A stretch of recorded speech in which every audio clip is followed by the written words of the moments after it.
bienvenue dans le débat de France 24. Il avait voulu clarifier les choses en sa faveur. C'est déjà un premier désaveu pour Benyamin Netanyahou. Le Premier ministre israélien échoue à élargir sa base à l'issue d'élections législatives hier qu'il avait lui-même provoquées.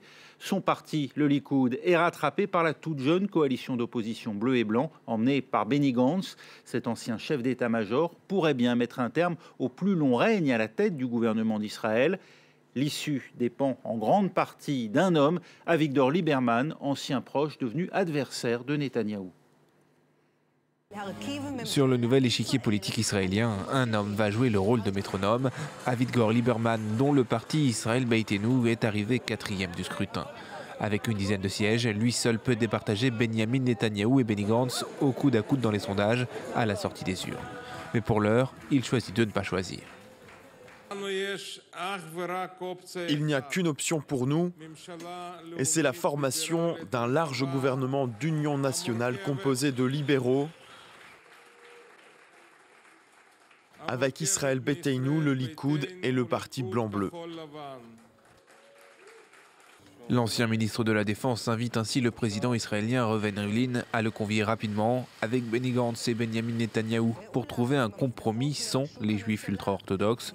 De son côté, le chef du parti centriste bleu-blanc se dit prêt à discuter avec tout le monde, de l'extrême droite aux partis arabes israéliens. À partir de ce soir, nous allons commencer les négociations. Nous allons travailler à former un large gouvernement d'union qui exprimera la volonté du peuple. Le Premier ministre sortant, Benyamin Netanyahou, lui, joue sa survie politique. Dans un discours prononcé tard dans la nuit, le chef du Likoud s'est montré très offensif. Dans les prochains jours, nous entamerons des négociations en vue de l'établissement d'un gouvernement sioniste fort, pour éviter un gouvernement anti-sioniste dangereux. Et il n'y aura pas, et il ne peut pas y avoir de gouvernement qui s'appuie sur des partis arabes anti-sionistes. Benyamin Netanyahou écarte de facto des tractations avec la liste des partis arabes unis, arrivés 3e du scrutin, et dont les sièges pourraient profiter à Benny Gantz. Pour former un gouvernement, les partis ont besoin de 61 sièges au Parlement. Les différentes forces en présence devront avant tout se mettre d'accord sur le nom d'un Premier ministre qui fasse consensus. Et de l'identité de ce Premier ministre et de la majorité qu'il soutiendra dépendront l'orientation politique que prendra Israël. Plusieurs combinaisons sont possibles, a priori contradictoires, on va voir ça avec nos invités, qui répondront aussi à cette question. Est-ce la fin des années Netanyahou à la tête d'Israël? Bye bye Bibi, point d'interrogation. On en débat avec Paul-Henriette Lévy. Bonjour, vous êtes directrice des rédactions de RCJ et de l'Arche. Merci d'être avec nous. Je rappelle que RCJ a un partenariat avec laquelle la radio d'État israélienne. Également parmi nous, Yoav Toker, universitaire, journaliste franco-israélien. Bonjour. Et puis depuis Tel Aviv, Amos Gitaï, le cinéaste qui est avec nous. Je rappelle le titre de votre dernier film, Un tramway à Jérusalem. C'est sorti en avril dernier. Merci d'être avec nous, Amos Gitaï. Tout comme Michel Benami, membre du Likoud en duplex, lui, de Jérusalem, et ancien président du Likoud Jérusalem. Merci à vous quatre d'avoir accepté de débattre. D'abord, Paul-Henriette Lévy, en regardant les résultats issus du dépouillement, qu'est-ce qui vous semble le plus probable, vous ?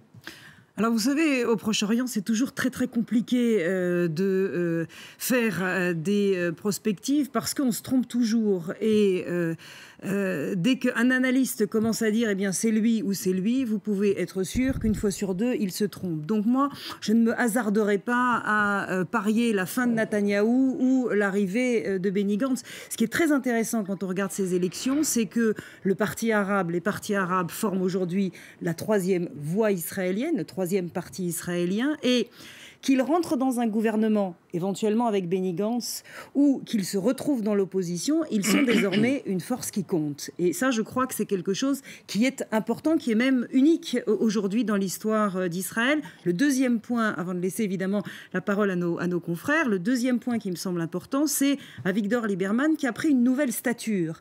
Avigdor Lieberman a été adoré, Avigdor Lieberman a été détesté, et depuis quelque temps, on sent qu'il prend une véritable stature de leader. Et c'est vrai qu'aujourd'hui, il se pose en faiseur de roi. Benyamin Netanyahou lui insiste sur la nécessaire union non pas nationale mais sioniste, de manière à se rendre incontournable. Michel Benami, ce n'est pas juste une tactique pour se maintenir au pouvoir. Est-ce qu'il y a une réelle menace aujourd'hui sur le sionisme qui justifierait cette très large union que le Premier ministre appelle de ses voeux ?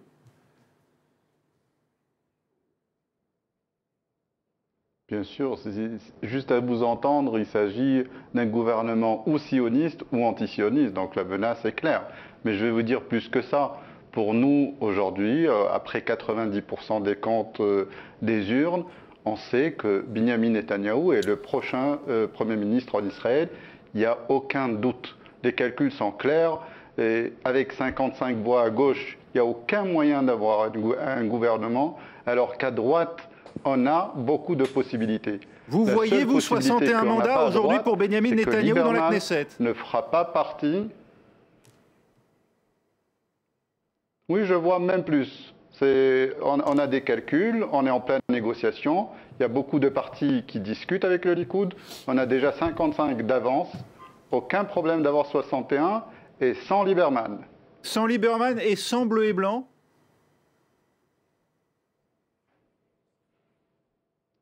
Sans Lieberman et sans bleu et blanc. Bien que bleu et blanc viendra discuter, parce que la seule possibilité que bleu et blanc auront après les négociations, c'est de faire partie du gouvernement de Netanyahou ou de cesser de faire partie. Parce que bleu et blanc, c'est un nouveau parti qui existe, qui est là à dire anti-Netanyahou. Mais anti-Netanyahou ne pourra pas continuer à exister après que Netanyahou continuera à être le Premier ministre d'Israël. Amos Gitaï est avec nous, le réalisateur israélien, réalisateur engagé dans la vie de son pays. Amos Gitaï, d'abord, quelle est votre lecture, à vous, du résultat de ces élections hier? Que le discours de Netanyahou, un peu soviétique, discours soviétique, en plus admiration anonyme de chacun de ses collègues, comme la personne qui vient de parler des membres de Likoud, c'est-à-dire c'est Yavol général. Il n'y a aucune dissension, il n'y a aucune réflexion, il n'y a aucune analyse. Et d'ailleurs, le speech de Netanyahou à la fin de cette journée, qui n'est pas du tout une victoire pour Netanyahou, était que c'est les Arabes qui sont responsables. C'est-à-dire, à nouveau, le recyclage des discours de la haine, des divisions, de jouer un groupe contre les autres. Et c'est d'ailleurs une des raisons dans laquelle, heureusement que les voteurs arabes ils ont été allés voter, ils deviennent le troisième parti que le premier intervenant il a parlé. C'est-à-dire on a des situations nouvelles, assez instables d'ailleurs, pas du tout certain qui va composer le prochain gouvernement, mais qu'il y a une ouverture, que Netanyahou était sanctionné, et je suis content, par ces discours qui incitent un groupe contre les autres, les séfarades contre les ashkénazes, les religieux contre les laïcs, les juifs contre les arabes. D'ailleurs, un modèle qui est dans le tsunami mondial de toute une série de figures comme Trump, comme Erdogan, etc., on voit partout. Et j'espère qu'Israël va sortir de cette journée d'hier plus fort, qu'il va rester une société ouverte, créative, et avec le respect de l'autre, et ne va pas aller dans ce chemin dangereux de Netanyahou avec la destruction de toutes les structures nécessaires pour défendre les droits de parole, les droits de l'homme et les droits de l'autre. Amos Gitaï, c'est un succès, d'après vous, pour Avigdor Lieberman, qui se place au centre du jeu en tentant d'empêcher finalement Benyamin Netanyahou de reconduire sa majorité avec les ultra-religieux, les ultra-orthodoxes, comme on les appelle, les religieux? Écoute, moi, vous savez, je fais des films, je suis ancien architecte, et je fais des fois des pièces de théâtre, alors moi, je ne peux pas commenter M. Lieberman, qui avait dans le passé aussi des discours assez problématiques.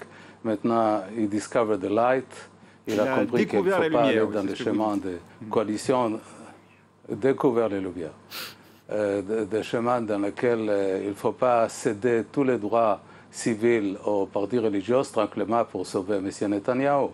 Dans les dialectiques dans lesquelles l'opposé, dans cette contradiction, amène aussi des choses qu'on peut féliciter, pourquoi pas. Mais il faut être patient, il faut voir quel type de gouvernement, et j'espère que le gouvernement modéré, ouvert, avec le respect de l'autre, va être installé, mais on n'est pas là. Yoav Toker, êtes-vous d'accord avec Michel Ben-Ami lorsqu'il dit qu'aujourd'hui, Benyamin Netanyahou est le mieux placé pour former un gouvernement avec ou sans la coalition bleu et blanc, ou au contraire, comme vient de le dire Amos Gitaï, qu'aujourd'hui, eh bien, c'est une défaite personnelle pour lui Et si oui, est-ce que ce n'est pas aussi un succès d'Avigdor Lieberman qui a réussi à empêcher finalement Benyamin Netanyahou à reconduire cette coalition avec les partis religieux? Aujourd'hui, Likoud plus partis religieux ne sont pas majoritaires dans la nouvelle Knesset. Le seul élément parmi les trois qui font partie de votre question avec lesquels je suis entièrement d'accord, c'est le dernier, à savoir le fait que Lieberman, effectivement, est les grands gagnants, si vous voulez, de la manœuvre. Je ne sais pas si je parlerai des leaderships vraiment qui émergent avec ou sans la lumière qui arrive, mais je dirais d'une opérationnalité politique et dont d'ailleurs Lieberman a laissé créer depuis bien des années. Vous savez, c'était les chefs des cabinets, enfin les chefs du ministère, le chef du bureau du Premier ministre pendant plusieurs années à côté de Netanyahou. C'était des amis pendant des années. Et puis il s'est passé ce qui s'est passé. Et les deux d'ailleurs me semblent être du point de vue de capacité des manœuvres et des créativités politiques, plutôt politiciennes, c'est Netanyahou et Lieberman qui sont certainement le plus performants sur la scène politique israélienne, au moins à ces niveaux-là. Hein. Je ne suis pas d'accord pour dire que il n'y a aucune chance à ce que qui que ce soit d'autre que Netanyahou puisse devenir demain, après-demain, dans 3 mois, dans 6 mois, un Premier ministre. Je crois que les dégagements du confrère là, de Jérusalem, membre du Likoud, est excessif dans sa confiance. Il est possible qu'il ait raison. Oui. Et techniquement, parce que quand vous analysez les différentes voies, les différentes pistes qui se dégagent, c'est une piste importante, peut-être effectivement la plus plausible. Mais c'est loin de permettre, à mon avis, un niveau de confiance tel. On va retourner voir Michel Ben-Ami dans un instant, mais Paul-Henriette Lévy, qui, d'après vous, Lieberman, veut-il porter à la tête du gouvernement? Avec qui est-il prêt à gouverner? Et quelle combinaison? Son animosité envers Benyamin Netanyahou, cette rupture, disons, a-t-elle pris un tour personnel aujourd'hui, au point qu'il veuille le faire trébucher coûte que coûte? Alors c'est difficile de dire que l'animosité en politique vous empêche de gouverner, parce qu'un homme politique de toute façon veut gouverner. Et je ne suis pas sûre non plus qu'en politique on parle beaucoup de sentiments et d'amitié. Ce qui est clair, c'est que Lieberman a été un opposant farouche à Benyamin Netanyahou. Il n'a pas toujours été. Pas toujours été, donc dans cette campagne. D'abord son directeur de cabinet il y a une vingtaine d'années, puis son allié en politique. Je parle évidemment de la campagne que nous venons de vivre, où Avigdor Lieberman est resté raide, en frontal devant Benyamin Netanyahou. Il n'y a pas beaucoup d'hommes politiques qui sont capables de tenir tête à Benyamin Netanyahou, parce que c'est facile de jeter le Premier ministre avec l'eau du bain, et je ne défends la personne, mais Netanyahou, effectivement, a fait des choses qui sont contestables, et Amos Gitaï a bien fait de le rappeler. Il a fait des choses aussi qui sont allées dans le sens de son pays, et ça n'est pas pour rien que la moitié des Israéliens aujourd'hui continuent de lui faire confiance. Donc moi, je suis là encore beaucoup moins manichéenne que les uns et que les autres. Ce qui est clair, c'est que je pense qu'aujourd'hui Lieberman va voir son intérêt. Et me semble-t-il, mais là encore, tous les analystes se trompent, donc je vais faire probablement partie du lot de ces analystes qui se trompent.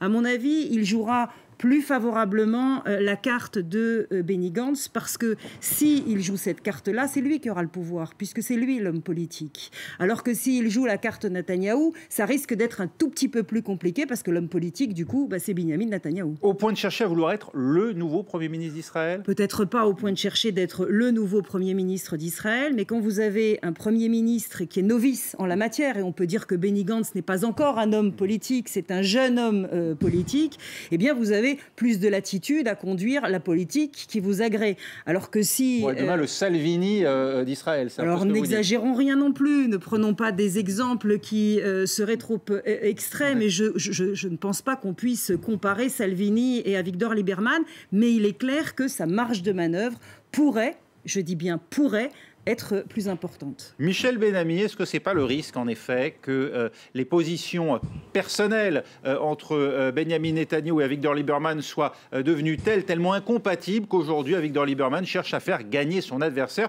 pour aussi optimiser son propre pouvoir à lui, Avigdor Lieberman?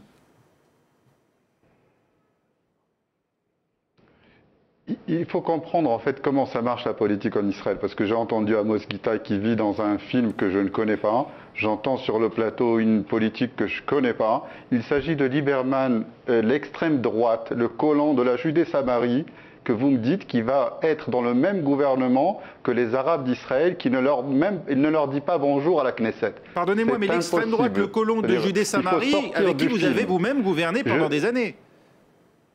C'est bien lui que vous qualifiez ainsi aujourd'hui. Oui, pas de problème. La droite, la droite en Israël peut s'entendre avec l'extrême droite. Mais l'extrême gauche n'a aucune possibilité d'être avec l'extrême droite. Il n'y a aucune possibilité mathématique. Ce que dit Avigdor Lieberman, c'est que lui propose un gouvernement d'union nationale. Le Likoud lui dit d'avance, on ne le veut pas. On dit même au président ce soir déjà qu'il peut donner la clé à Benny Gantz, il peut lui permettre d'essayer de faire un gouvernement comme il le pense, comme il veut. On sait que dans les calculs, il ne pourra pas, il n'y a aucune possibilité. Dans 3 semaines, quand Netanyahou aura la clé de la position de former un gouvernement en Israël, il a déjà 55 et il n'a aucun problème d'avoir 61 et sans Lieberman. On ne veut pas de Lieberman dans le prochain gouvernement. Il faut que ça soit clair. Peut-être que Netanyahou ne le dira pas dans ces mots. Moi, je peux le dire en tant qu'ancien président du Likoud, en tant que membre important du Likoud. Lieberman ne fera pas partie du prochain gouvernement. Je veux dire juste quelque chose d'important, puisqu'on est sur une télé étrangère, pour moi, française. Oui. Jamais le Likoud n'a divisé la droite et gauche en Israël. Jamais le Likoud a un problème avec les Arabes en Israël. Les Arabes votent en Israël, on est content qu'ils aient la proportion de leur nombre en Israël. On n'a jamais dit ce que Amos Gitaï a dit. Amos Gitaï va même plus loin, il dit que Netanyahou a fait ça. J'aurais été Netanyahou, je l'aurais attaqué. On va écouter Amos Gitaï vous répondre justement. Amos Gitaï, votre réaction d'abord à ce qu'on vient d'entendre. Michel Benami nous dit on n'a pas besoin d'Avigdor Lieberman. Est-ce que pour vous, Avigdor Lieberman, ce serait une bénédiction s'il ralliait Benny Gantz? Et puis surtout le vote arabe-israélien. Raphaël, écoute, si je savais qu'il faut parler 1 heure de M. Lieberman, je crois que vous avez 3 intervenants très intéressants, Yoav, mon ami, et l'autre collègue, le Likoud, le RCJ, qui va répondre. Moi, ce n'est pas mon sujet. D'ailleurs, le précédent qu'il a dit que Netanyahou, il n'a pas parlé des Arabes d'une façon raciste, il faut simplement mettre en l'antenne des discours de M. Netanyahou. On va en entendre. Alors ça tombe bien, Amos Gitaï, parce qu'on va en entendre dans quelques minutes. Si vous restez avec nous, on va l'entendre dans quelques minutes dans la deuxième partie du débat. Voilà, Raphaël. Alors, il faut mettre sous-titrer le discours de M. Netanyahou, comme ça les membres de l'Écoute vont comprendre les choses que son leader suprême est en train de dire, avec des discours très problématiques sur les Arabes. Alors, ce n'est pas moi que j'ai créé. De toute façon, je n'ai aucune intention d'écrire des textes de cette nature que M. Netanyahou sorti de sa bouche. Il faut simplement diffuser le discours de M. Netanyahou et sous-titrer en français pour votre lecteur et les gens qui voient France 24. Et comme ça, ils découvrent le discours de M. Netanyahou diffusé en hébreu. Mais là, ils comprennent avec les langues, avec les sous-titres français. Et aussi, les collègues de l'Écoute de Jérusalem vont découvrir le type de paroles que son leader suprême il est en train de lancer vers des citoyens israéliens. Et ça, ce n'est pas acceptable. On peut être d'accord ou désaccord, ça c'est légitime. On n'est pas obligé de voir le même point de vue. Mais il y a des sortes de discours qui divisent les gens d'Israël. Et d'ailleurs, l'interprétation de vote hier, ce n'est pas seulement Lieberman, mais c'est aussi le rejet des discours de division qui étaient lancés par le gouvernement de Likoud, le gouvernement sortant, et avec aussi qui a accueilli les gens d'extrême droite, même les gens qui incitaient dans l'époque que Rabin était assassiné, et comme Ben Gvir et des autres, qui étaient même mis en... Alors? Oui, on vous entend, allez-y. 30 secondes, s'il vous plaît, parce qu'on va devoir marquer une pause dans un instant. Je vous laisse terminer. Ouais, ok. Voilà, bon bah écoutez, Amos Gitaï, on va vous réentendre dans la deuxième partie du débat. On marque une courte pause et puis on se retrouve. Restez avec nous.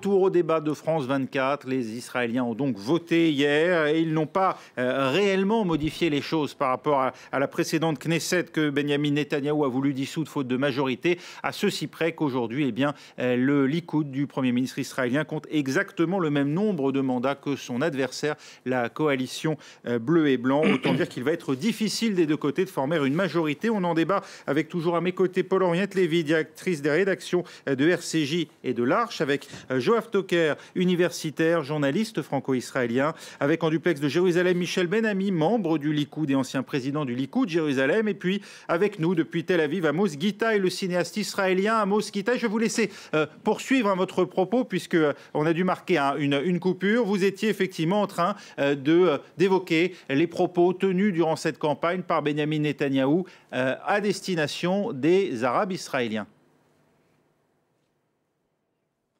Oui, c'est-à-dire, la chose que je viens de dire, c'est que c'est suffisant de mettre les discours de M. Netanyahou au service à votre collègue de Jérusalem, de sous-titrer en français, et aussi pour les lecteurs, les gens qui voient la chaîne, qui pour voir quel type de discours et lesquels gens il a proposé de fréquenter pour assurer son majorité. Il était d'accord d'intégrer même dans les Likoud ou dans les coalitions avec les Likoud, de Ben Gvir et les groupes d'extrême droite, les gens qui d'ailleurs dans l'époque de l'assassinat de Rabin, ils sont incités, menacés Rabin. Et dans les jours qu'on se souvient, comme M. Netanyahou se souvient apparemment pas, comme il était sur la terrasse au place Sion, et les gens ils sont brûlés l'image de Rabin, c'est-à-dire ce discours de la haine, de division, qui était la démarche politique et la stratégie politique pour gagner des élections, apparemment, cette fois-là, il a marché un peu moins bien. Parce qu'on ne peut pas appliquer cette méthode chaque fois. Ce n'est pas une histoire de gauche, de droite, c'est une histoire de rapport aux autres. Les autres, c'est les gens d'autres groupes de gens, d'autres religions, d'autres pensées, de minorités, d'autres opinions. Oui. Alors de nommer tout le temps toutes les personnes qui ne sont pas d'accord avec lui, d'attacher une sorte de sticker de haine, c'était la démarche des gouvernements sortants et j'espère qu'il ne va pas composer un nouvel gouvernement. Michel Ben-Ami, membre du Likoud, votre réponse à ce que vient de dire Amos Gitaï? Jamais Netanyahou n'a dit quoi que ce soit de mal de qui que ce soit en Israël. Écoute, pourquoi vous mettez pas les pourquoi vous mettez pas voilà pourquoi vous mettez pas le discours de Netanyahou sous-titré? Et apparemment, M. Ben-Amou, il n'a pas vu le discours de son... Voilà, parce que là, on discute dans le vide. Non, mais là, on discute, c'est absurde. C'est fake news sur fake news sur fake news. Netanyahou, il a dit plusieurs fois des discours racistes vis-à-vis les citoyens arabes. Il faut simplement diffuser ces discours et sous-titrer. Et comme ça, le Messie à Jérusalem, il va voir les choses qui sont accessibles sur tous les champs israéliens. On va diffuser un discours dans un instant, Amos Gitaï. On va évoquer un discours dans un instant. Parce que ce n'est pas la peine de nier des choses qui sont vraies. Alors, on va le diffuser dans un instant, mais je veux d'abord laisser Yoav Toker prendre la parole sur ce point, parce qu'on a eu le sentiment, effectivement, dans cette campagne, et c'était le cas déjà lors de la précédente, que Benyamin Netanyahou agitait le vote arabe comme une menace, une manière de mobiliser ses propres électeurs. Est-ce qu'il ne l'a pas fait au point d'enflammer la société israélienne, de désigner les Arabes israéliens à la vindicte de la majorité? J'irai pas jusqu'aux terminologies du style vindicte, etc. Mais c'est clair et né, c'est factuellement exact. Amos Gitaï a entièrement raison en disant que 20 secondes d'extrait des discours de Netanyahou d'il y a quelques jours, ou bien des choses qu'il avait dites déjà lors des élections, le jour des élections, et il y a 4 ans, faisant allusion au fait que venez voter, parlant, s'adressant à sa base à lui, parce qu'il y a des autobus entiers, des cars entiers d'électeurs arabes qui sont acheminés vers le bureau de vote. Affichant la mobilisation du vote arabe comme une menace. Non, mais il faudrait quand même contextualiser un tout petit peu. La campagne électorale israélienne, elle est rude. Les termes verbaux, rhétoriques et relationnels, sentimentaux, et dans lesquels cette campagne se déroule, n'est pas du tout du style à la française, même pas à l'américaine. C'est-à-dire les mots durs, les adjectifs qui blessent, etc., c'est pas ça qui manque. les appels à la haine et sous-jacentes ou moins sous-jacentes sont fréquents. Et c'est pas M. Netanyahou ni les Likoud qui en ont le monopole. Donc il y en a de deux côtés, à des proportions qu'on peut débattre. Mais je veux dire, la question est-ce que c'est ce discours-là qui est, entre autres, à la base de quelque chose qui a quand même bougé hier dans les scrutins? On ne sait pas encore quoi, mais quelque chose a bougé. Vous parlez de quoi, du vote de la Ligue arabe unie? Je parle des éléments à caractère ethnique, raciste, incitation de tout genre, qui avaient ou pas un impact sur la façon dont certains groupes, sur les marges, avaient voté ou pas voté. On va voir ça dans un instant. Benyamin Netanyahou qui a en tout cas franchi un cap en cette fin de campagne, un nouveau palier. Alors à la fois en pointant du doigt le vote arabe et la mobilisation en faveur de la liste arabe unie, et puis également un nouveau palier dans ses ambitions territoriales en Cisjordanie. Écoutez-le. Aujourd'hui, j'annonce mon intention d'appliquer lors de la formation du prochain gouvernement la souveraineté israélienne sur la vallée du Jourdain et le nord de la mer Morte. Paul-Henriette Lévy, il y a un glissement de Netanyahou aujourd'hui vers l'idée d'un grand Israël et finalement plus aucune volonté même d'apaisement ni avec les Palestiniens ni avec la minorité arabe au sein d'Israël. Alors, je ne parle pas de glissement parce que Benyamin Netanyahou a toujours été plutôt clair sur le Grand Israël. Donc ça, c'est pas. Il a participé à des pourparlers dans le passé. Bien sûr, il a aussi rendu des territoires et on l'a oublié et on ne le dit pas. Donc il a été l'homme des deux discours, si je puis dire, avec effectivement la défense d'un Grand Israël, mais également, même à contre-cœur, des cessions de territoire. Moi, ce qui me marque plutôt en ce qui concerne Benyamin Netanyahou, ça n'est pas tant le glissement que finalement sa volonté aujourd'hui de rester au pouvoir. Et ce qui est très marquant, c'est qu'à aucun moment dans cette campagne, on a parlé des relations avec les Palestiniens. On n'a pas parlé de paix dans cette campagne. On a parlé de sécurité, ce que je peux effectivement comprendre, parce que dans le nord d'Israël, on reçoit des roquettes tous les jours. Il faut rappeler que c'est tous les jours. Alors, nos médias ne peuvent pas, évidemment, en rendre compte tous les jours, mais c'est un enfer que vivent les gens du Nord. Donc, que la sécurité soit au centre de cette campagne, ça peut se comprendre. L'économie aussi a joué un véritable rôle, parce que, à l'instar de l'Europe, Israël a une classe politique, a une classe riche de plus en plus importante et une classe pauvre de plus en plus importante, avec un glissement, un délitement de la classe moyenne israélienne. Un creusement des inégalités et une hausse du coût de la vie. Tout à fait, mais on voit ça en France, on voit ça aux États-Unis, on voit ça dans plusieurs pays européens, donc ça n'est pas propre à Israël. Mais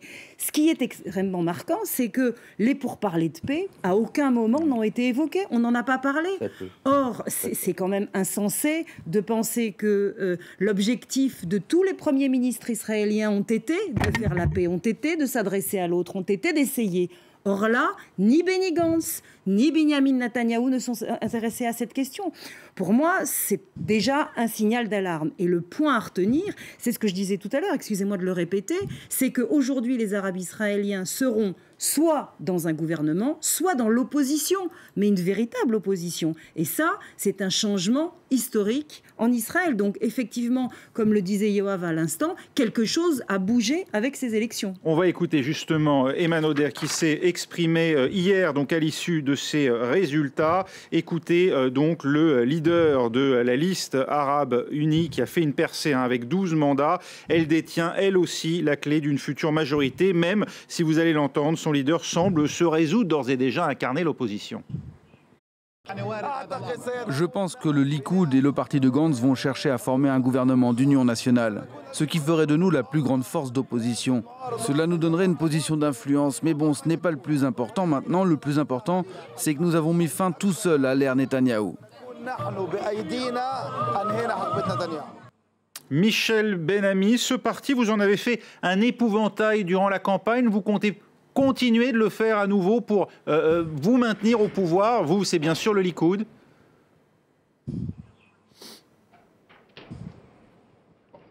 Jamais. Les Arabes en Israël sont des citoyens en Israël comme tout le monde.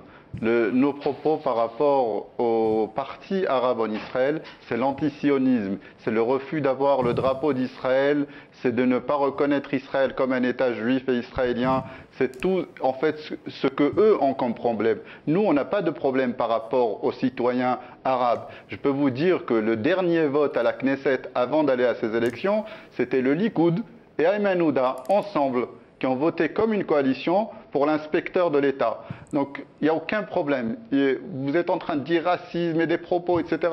Ce n'est pas vrai. Dire aux gens de sortir voter parce que les autres viennent avec des autobus, il n'y a aucun problème, c'est la politique. Oui, mais les autres, ça semblerait vouloir dire que les autres sont forcément les adversaires. Même les morts viennent voter. Donc, oui, obligatoirement, c'est comme ça la politique. Chaque parti qui n'est pas le nôtre. Vous avez des alliés. Il y a 2 jours encore, même les partis religieux, pour nous, c'était les adversaires. Vous avez des alliés. La liste arabe unie ne peut pas être une alliée. On est le groupe de droite. Tant qu'elle est antisioniste, non. Si elle changeait de propos, oui. D'ailleurs, s'il y a un gouvernement d'union nationale en Israël et que Ayman Ouda est le responsable et le président de l'opposition, je voudrais bien voir ce Lieberman dont vous faites un héros être dans la partie Ayman Ouda à qui, lui, il ne dit même pas bonjour. On n'est pas là au Likoud. Le Likoud reconnaît la citoyenneté entière des Arabes en Israël. Les Arabes en Israël sans juge, sans militaire, sans police. Il y a de tout. C'est pas des gens extérieurs, on ne parle pas des Palestiniens, on parle des citoyens arabes israéliens. Amos Gitaï, la liste arabe unie est antisioniste. Écoute, il faut demander Benny Begin, qui est quand même le fils des fondateurs de Herut, de Likoud, pourquoi il a quitté le Likoud. Il faut demander Dan Meridor, pourquoi il est un des princes de Likoud, pourquoi il a quitté le Likoud.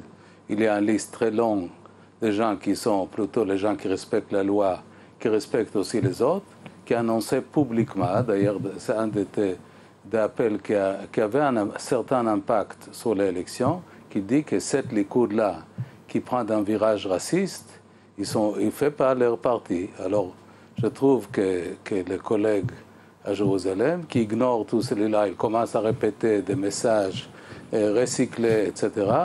Je trouve que carrément il ignore les réalités. C'est-à-dire, c'est vrai que lui, là, à Jérusalem, moi je suis à Tel Aviv, mais il est à une distance de seulement 70 km. Alors on n'est pas sur la Lune, on est sur le même pays.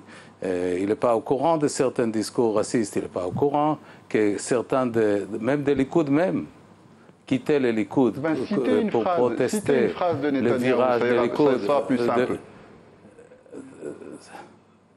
Pardon? Moi, je ne suis pas l'écrivain des textes de Netanyahou et votre archiviste. Citez une phrase de Netanyahou. Raphaël de France 24. Écoute son speech même d'hier soir à 4 h du matin, comme il parle toujours, même comme l'élection est terminée, et il parle des partis arabes. Mais ce n'est pas la question, c'est-à-dire Netanyahou, même au-delà des questions... Antisionistes, c'est tout ce qu'il a dit hier, que les partis arabes sont antisionistes. Oui. Écoute, je vous conseille de regarder tous les discours des leaders de votre parti et vous découvrez pas mal de choses dérangeantes et les raisons dans lesquelles certaines figures centrales de Likoud modérées... Amos Gitaï, est-ce que d'après vous, Benny Gantz doit discuter avec la liste arabe unie et tenter de former une coalition avec elle? Écoute, moi je trouve que tous les gens qui sont citoyens de ce pays, ils sont légitimes. Et si Netanyahou considère que les gens d'extrême droite, ils sont légitimes, alors je trouve que les listes arabes, elle est beaucoup plus légitime. S'il parle avec des ultra-orthodoxes, anti-sionistes d'ailleurs, ultra-orthodoxes, anti-sionistes, il ne faut pas oublier, c'est-à-dire les ultra-orthodoxes, ils sont strictement parce qu'il y a des bénéfices de cette coalition que le collègue de Jérusalem est en train de parler, de matériel. C'est-à-dire, la question principale, au-delà de Lieberman, de toute cette question, quel type de pays on veut qu'il va être demain? Est-ce que c'est un pays qui fait une marche arrière vers la haine, vers la division pour être élu, ou c'est un pays ouvert, créatif, dans lequel elle va intégrer des gens de tous les côtés, de toutes les croyances? Moi, j'ai envie qu'Israël reste un pays ouvert, créatif, aussi qu'elle défend les droits de création, qu'il n'est pas le ministre de la Culture qui menace les cinéastes, qui menace l'écrivain. C'est-à-dire tout cet aspect-là, il devient matière, devient un tissu que votre collègue de Jérusalem est en train d'ignorer. Ça fait partie de cette démarche avec la coalition d'extrême droite. Alors, c'est ça la question. Quel type de pays on a envie? Et je crois que l'élection d'hier soir, avec celle-là, pour arrêter les discussions que je trouve qu'il est sans fin, parce qu'il y a des documents quand même. Sans fin. Alors, je trouve que la question principale, quel modèle de pays on va, dans quel type de pays on va vivre dans le futur? Un pays ouvert, créatif, intéressant, stimulant, ou un autre. Ouais. Merci Amos Gitaï. Joël Toker, c'est possible pour Benny Gantz de s'allier avec la liste arabe unie? Oui, pourquoi pas, et pas uniquement sur la base des arguments formels, du style l'argument de base qui dit que tous les citoyens d'Israël sont égaux et leur voix est égale, et dans ce sens, je veux dire dans le sens du respect constitutionnel, si vous voulez. Mais il peut y avoir un projet politique derrière. Après il faut une distinction entre ces paroles si belles que je prononce ici sur un plateau de télé à Paris et l'ambiance de la rue, l'ambiance qui règne au sein des tranches importantes de la population israélienne juive, qui effectivement auraient des difficultés à voir les Arabes, les députés arabes associés à une coalition qui opère, à un gouvernement. C'est une réalité, mais c'est justement peut-être pour cela, à travers une certaine logique, qui est la mienne au moins, que cet événement-là dont vous avez parlé dès le début de la conversation ce soir, à savoir la poussée de cette partie arabe, et le fait que ça redevienne plutôt le troisième groupe parlementaire dans la Chambre, et je dirais même plus, même s'il ne fera pas partie d'une coalition éventuelle avec M. Gantz, même s'il sera en dehors de la coalition, mais les soutiendra, c'est une des pistes possibles, d'ailleurs, qui avait été déjà, qui s'est passé déjà dans le passé. C'est un élément important parce que petit à petit, dans un meilleur monde, pas dans le monde d'aujourd'hui, mais dans un meilleur monde, peut-être pas si éloigné que ça, l'effet que la conscience collective politique de la population arabe, israélienne, palestinienne, parce que ce sont des Palestiniens. Les Arabes israéliens sont des Palestiniens, avec une carte d'identité israélienne. Et ils ont des cousins et des frères de l'autre côté de la fameuse ligne verte, etc., etc., et ailleurs, d'ailleurs, en Jordanie, à Gaza, etc. Donc on parle du même peuple. Et c'est avec ce même peuple que le problème principal de la réconciliation entre Israéliens et Palestiniens et tourne autour depuis un siècle et plus. Donc c'est important que les regroupements politiques, la conscience politique, la solidarité interne au sein de la minorité arabe, israélienne, palestinienne soient plus fortes. À mon avis, à long terme, c'est bien pour tout le monde. Paul-Henriette Lévy, on peut imaginer d'abord une majorité, alors peut-être un soutien sans participation qui irait de la liste arabe unie jusqu'à Lieberman, à un éventuel gouvernement Benny Gantz, et demain un changement dans la politique, dans l'approche d'Israël, aussi bien envers sa minorité arabe. On pense bien sûr à cette loi État-nation qui a clairement énoncé Israël comme l'État-nation du peuple juif. Est-ce qu'il pourrait y avoir un changement dans cette constitution, dans ce texte-là, et demain un changement d'approche aussi par rapport à ce qu'on voyait de Benyamin Netanyahou qui entend annexer des pans entiers de Cisjordanie, un retour là-dessus et peut-être des négociations. Est-ce que ça c'est d'après vous dans la tête de Benny Gantz aujourd'hui, ou un scénario possible où vous l'écartez totalement compte tenu de l'état aujourd'hui politique de la société israélienne? Je suis désolée, mais je ne suis pas du tout dans la tête de Benny Gantz. Je ne sais absolument pas ce qu'il peut, lui, aujourd'hui envisager. Je ne suis pas non plus de celle qui jette la pierre à Benyamin Netanyahou, qui a été un Premier ministre qui a fait aussi beaucoup pour son pays. Alors, il y a eu, comme l'a dit très justement Amos, des débordements. Il y a eu des propos qui étaient des propos inacceptables. Mais je crois qu'on est aujourd'hui face à deux leaders, un vrai leader politique, Netanyahou, qui est un vieux routier, et Benny Gantz, qui découvre cette vie politique. Mais ce que je voudrais signaler, c'est ramener nos téléspectateurs à un papier du Point de cette semaine, qui montre que 51% des Arabes israéliens sont heureux et fiers d'être israéliens. Il faut quand même le dire, parce que je pense que c'est aussi une réalité israélienne. Je ne pense pas que ces Arabes israéliens aient l'intention d'aller vivre à Gaza, à Ramallah ou en Cisjordanie, et quand on le leur a proposé... Parce qu'il y a un sentiment de citoyenneté et d'appartenance, ou juste parce que les conditions de vie, tout simplement, sont trop difficiles aujourd'hui en Cisjordanie et à Gaza? Mais parce que je pense que c'est les deux, parce que c'est impossible de vivre aujourd'hui à Gaza, parce qu'on ne parle pas de Gaza, mais il faut savoir ce qu'est Gaza. Gaza aujourd'hui est une terre islamiste. Les femmes aujourd'hui à Gaza n'ont pas le droit de se promener en vélo. Les femmes sont voilées et sont enfermées par leur mari. Enfin, je veux dire, Gaza, c'est une véritable horreur et on n'en parle pas parce que c'est fermé, parce que les journalistes ne rentrent pas, sauf s'ils ont... Parce qu'il y a un blocus aussi. Ça n'est pas parce qu'il y a un blocus, c'est parce que c'est interdit. Quand un journaliste veut rentrer dans un pays, les Israéliens n'empêchent personne d'y aller, mais aucun ne peut y aller, parce que c'est des autorisations qui ne sont pas accordées. Donc ça, c'est important. Et ce que je voudrais dire aussi, parce que ça me semble aussi important quand on parle d'Israël, c'est que le vote des Israéliens montre à quel point c'est une démocratie. Et c'est une belle démocratie puisqu'elle donne effectivement à chacun la possibilité de dire qui il est, de dire ce qu'il pense, de dire comment il pense et de voter pour qui il veut. Et le fait qu'aujourd'hui, les Arabes israéliens soient la troisième partie finalement israélien est la meilleure preuve qu'Israël est une magnifique démocratie et je crois qu'il faut le dire. Merci Paul-Henriette Lévy, merci à vous. Joav Toker, merci à Amos Gitaï qui était avec nous en direct de Tel Aviv et Michel Ben-Ami du Likoud à Jérusalem.